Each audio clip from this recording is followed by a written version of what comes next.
All right, everyone, we are back with our van build Gertrude, a little all-wheel drive safari van that could. So last time we just kind of went over it, just talking about basically our intro. We had just picked it up, talked about a few things we wanted to do with it, getting it cleaned up and everything. We've gone ahead, we've ordered a few parts for it here, and we'll go through later, stuff that we already plan on changing out for it.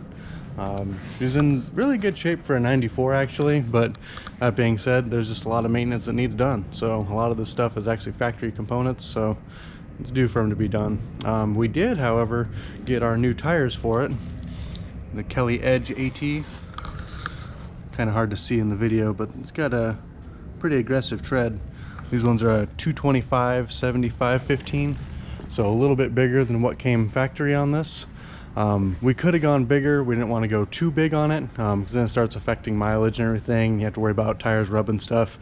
We didn't want to worry about any of that. We just wanted to give her a little better contact patch for if you're out on the trail or going through any snow areas or anything like that. You just won't have to worry about it. So a much stronger tire and definitely a whole lot more traction for if you're out there camping or doing a little bit of mild trail cruising.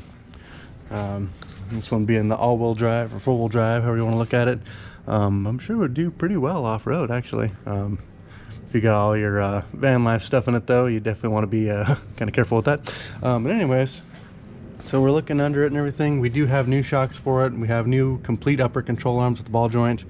Lower ball joints look like they've been changed before. The factory ones are riveted in. These ones are bolted, and the boots look pretty good on these. So we'll check them for any out of tolerance or anything. These ones are greasable, so that's nice. Might end up doing the control arm bushings, we'll see. It definitely does need motor mounts, which is I was very sad to see that, because it looks like a real pain to do them. But if you look up here, you can see where the motor's sagged down and the oil pan is almost touching that bolt for the crossover for the front differential. So definitely needs that. Oil pan looks like it's got a little bit of leaking around there, maybe possibly around the timing cover as well. Kind of hard to see, so we'll get that cleaned up and inspect it more. But looks like the main leak is coming from one of the oil cooler lines, and that's kind of getting everything nice and juicy under here. And then we'll clean up some of the steering links and everything, see what they look like. Thing actually is quite firm steering wise, not a lot of slop in or anything, so we'll get those cleaned up. Looks like they've been changed at some point as well. They're all greasable. Like I said, most of the factory stuff on these are non-greasable, so but anyways, we'll go through all that and check it all out. This side, the CV axle looks really good.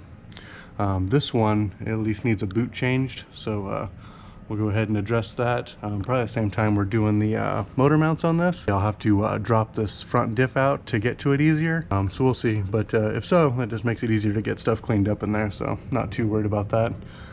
Looks like there might be some type of leak coming from the power steering system, but like I said, really gotta get in there and get it all cleaned up first so we can see exactly what has been leaking. That way we can address it and take care of it, so whoever gets this later on won't have to worry about that. And I'm sure they'll be pretty pleased that we did those motor mounts, because looks like that's gonna suck. That's all right though. For the front brakes and everything looks really good. Still got quite a bit of meat on the pads. There's no shake or vibration on this thing when you hit the brakes. No big lip on the rotors. So new rear lift stabilizers, valve cover gaskets, everything for a complete tune-up, fuel filter. And then now we're just making a list for our next round of stuff on it. One thing, and maybe some of you guys can give us a little point in the direction on what you would like to see. This van factory had the rear AC and heat. We're kind of thinking about deleting the rear portion of that and just simplifying it down to just the front AC and heat setup. For a couple reasons. This one does have some leaks with the heater lines, but that's fixable. Does have some damage to the AC lines, which is also fixable. But also everything under here, that leaves a lot more leeway for anything to get damaged or possible leaks later on. The rear AC and heat is nice, but if you're doing van life stuff, you guys know you don't leave the vehicle idling, you know, for extended periods of time for your heater AC. You have standalone units to handle that for you. That would just be a terrible waste of gas, and it's just difficult on the vehicle overall. So you won't really be using that. That rear heat and AC is better for like long trips and stuff like that, back when there used to be multiple passengers in this. Primarily with something like this, most likely you're just going to be, you know, yourself and possibly one other. So you're not too worried about all that. So anyways, like I'm saying, could be better to get rid of all that, have less possible leaks in other areas later on, and then be simpler to service later on as well. Not have as many lines going everywhere, a lot less to worry about. You have all these heat and AC lines running underneath. You know, you break an AC line, that could be, you know, just cause some discomfort. You break a heater line, then obviously you have issues of engine overheating, all kinds of other possible problems like that. And that's not really what you want to deal with, especially if you're going way out doing camping stuff. You want it to be as solid and reliable as possible. So that's kind of why I'm thinking of eliminating that. Also, one other really nice upside is inside the van, where the factory heat and AC box goes against the, actually sits kind of about right here inside the van. Once you pull out that whole heater and evaporator core box and everything, it is a beautiful place to mount your house batteries. So that is a definite upside to eliminating that system as well as cleaning up the entire setup and having less possible issues later on.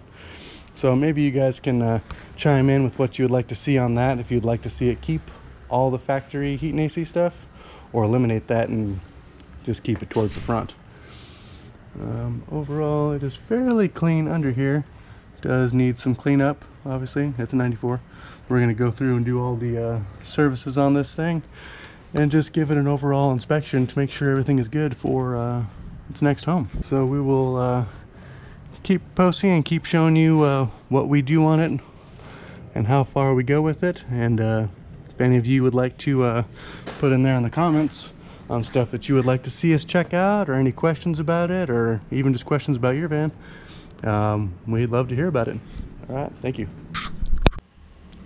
All right, so obviously the paint on this 94 Safari van is not pristine, but most of it is in actually pretty fair condition, and I think it would clean up pretty nice. Some of its biggest issues are not of the paint itself. Seems that previous owner decided to do some of their own painting. You can see I've been trying to clean it up right now, but as you can tell, the colors are not even close.